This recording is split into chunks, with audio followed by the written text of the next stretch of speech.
Abdurrahman bin Auf, sahabat muda yang kaya dan dermawan. Abdurrahman bin Auf adalah salah satu sahabat Rasulullah yang terkenal dengan kedermawanan dan keberaniannya.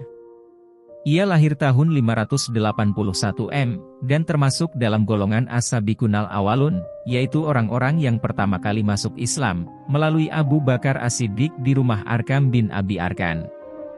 Abdurrahman bin Auf adalah salah satu dari 10 sahabat yang diberi kabar gembira oleh Nabi Muhammad SAW bahwa ia akan masuk surga. Ia masuk Islam pada tahun 614 M. Saat itu usianya masih cukup muda, yakni umur 31 tahun. Usia yang masih sangat produktif. Kendati masih muda, sumbangsihnya pada perjuangan Islam dan dakwah Rasulullah cukup besar. Anak muda seperti Abdurrahman bin Auf, seperti sahabat-sahabat Nabi yang masih muda lainnya, Ali bin Abi Thalib, Sa'id bin Abi Waqqas dan Zaid bin Haritsah, memainkan peran kunci dalam menyebarkan ajaran Islam dan memperkuat komunitas Muslim di masa awal. Ia termasuk salah satu dari mereka yang berperan pada peristiwa-peristiwa penting dalam sejarah Islam, seperti Perang Badar dan Perang Uhud. Pasalnya, ia dikenal sebagai pengusaha kaya dan dermawan. Ia menggunakan hartanya untuk membantu perjuangan Nabi dan kaum muslimin. Ketika Rasulullah SAW berdakwah di Makkah, Abdurrahman bin Auf adalah salah satu orang yang pertama kali menerima Islam. Ia bersedia meninggalkan harta benda dan keluarganya demi mengikuti Rasulullah. Salah satu kisah yang menunjukkan kedermawanan Abdurrahman bin Auf adalah ketika ia menawarkan seluruh harta bendanya kepada Rasulullah.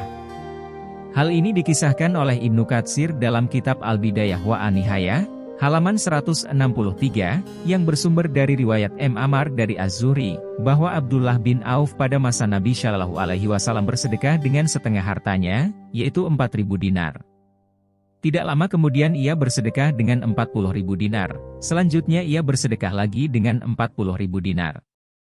Jumlah ini sungguh besar di zamannya, yakni berkisar 4,5 miliar rupiah. Tidak hanya itu, ia juga menyedekahkan 500 kuda untuk keperluan transportasi. Kemudian menambahkan 500 unta untuk berperang di jalan Allah. Kebanyakan harta yang dimiliki Abdurrahman bin Auf berasal dari perdagangan. Abdurrahman juga dijelaskan memerdekakan ribuan budak. Abdurrahman meninggalkan banyak harta setelah meninggal dunia, termasuk emas yang dipotong-potong dengan kapak sehingga membuat tangan orang-orang menjadi lelah. Emas yang sangat banyak itu, ia bagikan ke masyarakat yang luas. Dalam riwayat dikatakan untuk membagi emas itu, harus memotongnya dengan kapak agar bisa dibagi-bagikan kepada orang-orang. Sumber harta Abdurrahman, seperti yang telah disebutkan, berasal dari peternakan yang dia miliki.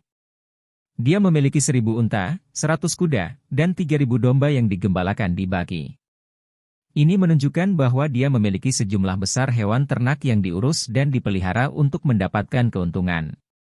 Peternakan seperti ini dapat menjadi sumber pendapatan yang signifikan, terutama dalam budaya Arab dan lingkungannya di mana peternakan ternak adalah mata pencaharian utama atau sumber utama harta. Meskipun Abdurrahman bin Auf telah menjadi miliarder dan memiliki kekayaan yang luar biasa, dia tidak pernah melupakan kewajibannya sebagai seorang muslim. Abdurrahman adalah seorang filantropis yang dermawan. Setelah hijrah ke Madinah, dia terkenal karena bersedekah secara besar-besaran. Dengan murah hati ia berikan harta benda dan sumber daya kepada umat Islam yang membutuhkan. Salah satu tindakan mulia Abdurrahman bin Auf adalah ketika Nabi Muhammad SAW mendirikan Baitul Mal, kas negara, di Madinah. Abdurrahman adalah salah satu sahabat yang memberikan kontribusi besar ke Baitul Mal ini. Dia memberikan separuh harta kekayaannya untuk membantu memenuhi kebutuhan umat Islam yang kurang beruntung. Tindakan ini menunjukkan dedikasinya untuk melayani masyarakat dan memastikan bahwa semua Muslim di Madinah mendapat perlindungan dan dukungan yang mereka perlukan. Tindakan Abdurrahman bin Auf ini mencerminkan nilai-nilai solidaritas dan kepedulian sosial antar umat Islam pada masa itu. Baitul Mal berfungsi sebagai instrumen distribusi kekayaan dan sumber daya untuk memenuhi kebutuhan komunitas, dan kontribusi Abdurrahman bin Auf adalah salah satu contoh penting dari semangat kepedulian yang dijunjung tinggi dalam Islam.